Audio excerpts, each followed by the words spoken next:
Já parou para pensar em quantas almas nós podemos ter? É isso que nós vamos descobrir no conto O Espelho, de Machado de Assis. 4 ou 5 rapazes estão em uma casa no Morro de Santa Teresa, à noite, discutindo várias coisas. Estão numa sala pequena, iluminada por velas e com a luz do luar, debatendo sobre várias questões do universo. E o conto fala aí que seriam 4 ou 5 rapazes, porque 4 estão ali discutindo abertamente, enquanto o quinto rapaz apenas respondia hora ou outra com algum resmungo, de aprovação ou desaprovação. Esse quinto personagem é descrito pelo Machado de Assis como um rapaz de uns 40, 50 anos, astuto, com um humor mais cáustico, sarcástico, e que não gosta muito de discussão, gosta de ter a razão dele. Um dos rapazes que está ali discutindo as várias questões do universo desafia esse personagem a entrar na roda ali das discussões e falar a opinião dele. Esse personagem, que até então está calado no conto, se chama Jacobina. Ele fala, tudo bem, eu vou entrar aí no meio da conversa de vocês e vou falar sobre alma. Só que é o seguinte, eu vou falar, eu não quero que ninguém venha dar o pitaco. Mais ou menos ele disse isso. Eu vou falar, é a minha opinião, ninguém vai me interromper. Aí eu falo, senão eu não entro na roda. É só para escutar o que eu falo. E aí ele começou a falar que, ao invés de uma alma, nós temos duas almas.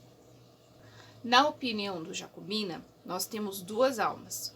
Uma alma que olha de dentro para fora e outra alma que olha de fora para dentro. Aí eu vou dar uma colada leve aqui no trecho que eu anotei, bem certo do que é descrito sobre essa questão da alma externa e da alma interna. Então, é dito assim: a alma exterior pode ser um espírito, um fluido, um homem, muitos homens, um objeto, uma operação. Há casos, por exemplo, de um simples botão de camisa ser a alma da pessoa. O ofício da segunda alma é transmitir a vida. Como a primeira, as duas completam o homem, que é, metafisicamente, uma laranja. Quem perde uma das metades, perde metade da existência. E casos há, não raros, em que a perda da alma exterior implica para da existência inteira. Fala também que essa alma exterior não seria sempre a mesma alma, que ela poderia mudar em decorrência do tempo e de questões da pessoa. Essa alma exterior podia, que nem ele descreve aqui, que pode ser um botão, uma alma de uma pessoa. Aí ele fala que conforme passa o tempo, essa alma pode mudar, essa alma exterior pode ser outras coisas. E aí ele começa contando uma história. Jacobina começa a contar, então, uma história que aconteceu com ele. Quando ele tinha 25 anos, ele era pobre e aí ele foi nomeado alferes. O que é alferes? Então, assim, no exército do Brasil colonial e imperial, alferes era o quê? Um posto militar que corresponde hoje ao segundo tenente da Guarda Nacional. Então, ele foi nomeado para esse cargo. Então, foi um orgulho para toda a família, né? Eles eram uma família pobre, então isso trouxe muito status à vida do Jacobino. Por um lado, esse cargo trouxe orgulho à família e trouxe muito despeito de outras pessoas aí que ficaram enciumadas com esse cargo dele, né? E aí o Jacobina tinha uma tia chamada Marcolina que morava em um sítio, ela era viúva e ela gostava muito dele. E ela queria que ele fosse passar um tempo com ela nesse sítio e falou para ele ir lá e levar a farda junto com ele. Ele ia ficar lá nesse sítio com a tia mais ou menos cerca de um mês. E a tia só chamava ele de senhor alferes, era senhor alferes pra lá, era senhor alferes pra cá, e falava para todo mundo, os escravos, todo mundo ali, chamar ele dessa forma também, de senhor alferes. E ele estava até um pouco incomodado com aquilo, falava, não, né, me chame como antigamente, de Joãozinho, como a senhora me chamava, e ela não. Tem todo um respeito por trás daquela situação dele ser nomeado como alferes. Ele teve todo um tratamento VIP por essa tia ali no sítio, então ele era o primeiro a ser servido, né? Todo mundo tratava respeitosamente, todo aquele status causado por conta da sua nomeação. Essa tia tinha um grande espelho lindo na sala e ela tirou aquele espelho da sala e colocou lá no quarto onde ia ficar o Jacobina hospedado. Esse espelho era uma herança que a tia tinha da época do Império, da época do Dom João VI.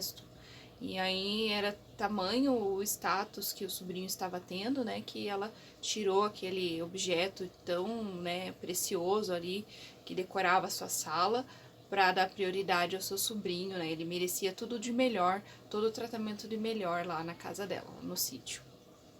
Aí ele vai descrevendo que, com o passar do tempo, aquela alma exterior de ser o alferes foi tomando conta da alma interior dele. Então ele era o alferes, ele não era mais Joãozinho, ele não era mais Jacobina, ele era o senhor alferes. E ele via todos aqueles gracejos e cortesias e tratamentos e era como se ele fosse perdendo a humanidade dele. Ele era o senhor alferes e era isso. Aí um belo dia, a tia teve que sair do sítio porque uma filha estava muito doente, estava assim grave, né, à beira da morte, então ela tinha que sair de lá e ficar com a filha. E então o Jacobino ia ficar sozinho lá no sítio. A tia viajou, né, saiu do sítio para cuidar de sua filha. E ele ficou ali sozinho, ele começou a se sentir mal, né? Já não tinha todas aquelas bajulações da tia, só os escravos que ainda ficavam bajulando, e ainda por cima os escravos fugiram. Numa noite lá, né? Ficaram agradando ele e deram no pé. E daí ele ficou ainda com aquela situação toda para falar pra tia, que já tava numa situação complicada, que a filha estava doente, ia chegar em casa, os escravos tinham fugido.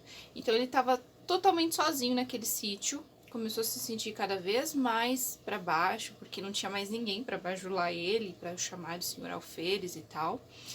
E aí ele foi olhar pro espelho, ele não se reconhecia naquele espelho, ele não tinha, sua figura estava desfigurada naquele espelho. E aí ele teve a ideia de vestir a farda, e quando ele vestiu a farda, ele se enxergou novamente naquele espelho. Então os dias foram passando e ele todo dia se vestia com a farda e ficava diante do espelho se vendo ali como o senhor alferes. E aí ele conseguia passar esses dias com menos angústia, se olhando dessa forma. E enquanto isso, ele estava contando todo esse fato e os ouvintes estavam caindo em si, ele foi sorrateiramente, desceu as escadas e saiu ali do meio dos colegas. E aí o conto termina desta forma, né? E Machado de Assis nos traz com esse conto uma reflexão sobre essa questão dessas duas almas, né? A alma interior e a alma exterior. Lembro de uma frase que diz assim, né? Que se você quer conhecer realmente um homem, dê poder a ele. E esse conto lembra muito essa situação. Muitas vezes essa alma interior, né? Que é tomada pela alma exterior da pessoa por um status, por uma profissão, por uma roupa melhor, né? E a pessoa se engrandece com tudo aquilo que tá por fora, né? Dessa casca que nós temos, né? E aí isso de fora se torna o todo da pessoa, como nesse conto aqui é mostrado. Então, esse rapaz de vida humilde, né? De vida pobre, que de repente ganha esse status, né? Ele se engrandece com aquilo, com aquelas bajulações, e aquilo faz com que a sua alma interior fique abnegada, né? Então, o exterior toma conta de tudo aquilo que ele era um dia, que ele foi um dia. Quantas vezes as pessoas se perdem, né, com essas questões exteriores, essa alma exterior momentânea do estar em alguma situação social elevada, né? O ser e o estar. O ser deixa de existir para que o estar exista, né? Hoje eu estou diretora, hoje eu estou executiva, hoje eu estou algum status grandioso. Isso se torna eu, né? Então tudo aquilo que um dia eu fui, eu não sou mais, porque o exterior toma conta. O personagem do conto não consegue nem se ver mais diante de um espelho, né? Sua imagem não é mais refletida, porque o exterior dele é seu alferes, não ser mais o Joãozinho, não ser mais o Jacobina.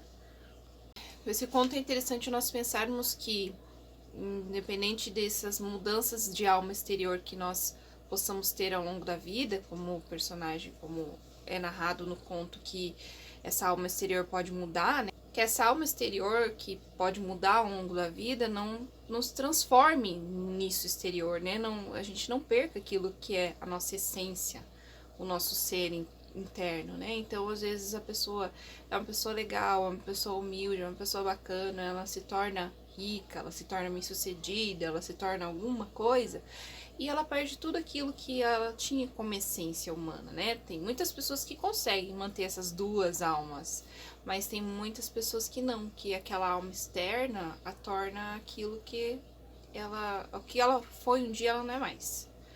Então, ela soterra, ela enterra, ela acaba com aquilo que era interno, que era bom, que era bonito dela, né? Então, é isso que a gente tem que tomar muito cuidado.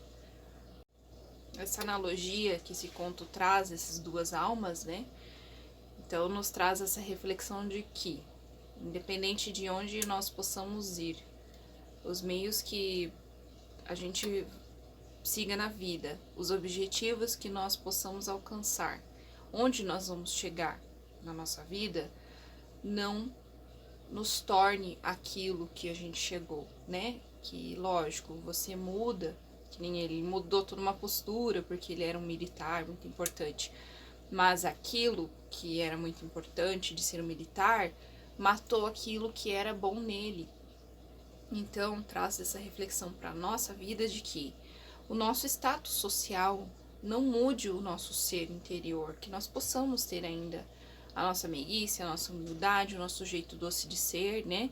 Que não nos tornemos pessoas arrogantes, que a gente se ache melhor que os outros, porque a gente tem uma posição que um dia a gente pode não ter mais.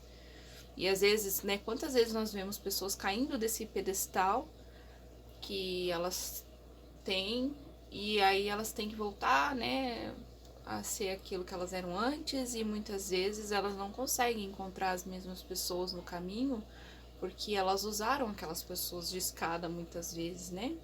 Elas jogaram fora as pessoas, jogaram fora as vivências, porque elas se encheram de orgulho daquilo que elas se tornaram, dessa alma exterior. Então esse conto nos traz essa reflexão de que possamos nos enxergar sempre no espelho, independente de que voos nós alcancemos na nossa vida, que a gente enxergue sempre a nossa imagem real no nosso espelho e não somente essa alma exterior que o conto nos fala. Espero que vocês tenham gostado, que vocês leiam. Machado de Assis é um dos meus autores favoritos, embora algumas pessoas não gostem, né, por conta às vezes de a linguagem, às vezes tem palavras mais complicadinhas, nada que um dicionário ou o Google te ajude ali na hora, e você possa também enriquecer seu vocabulário, pensa nisso. E Machado de Assis fala com a gente durante as leituras, eu acho isso o máximo.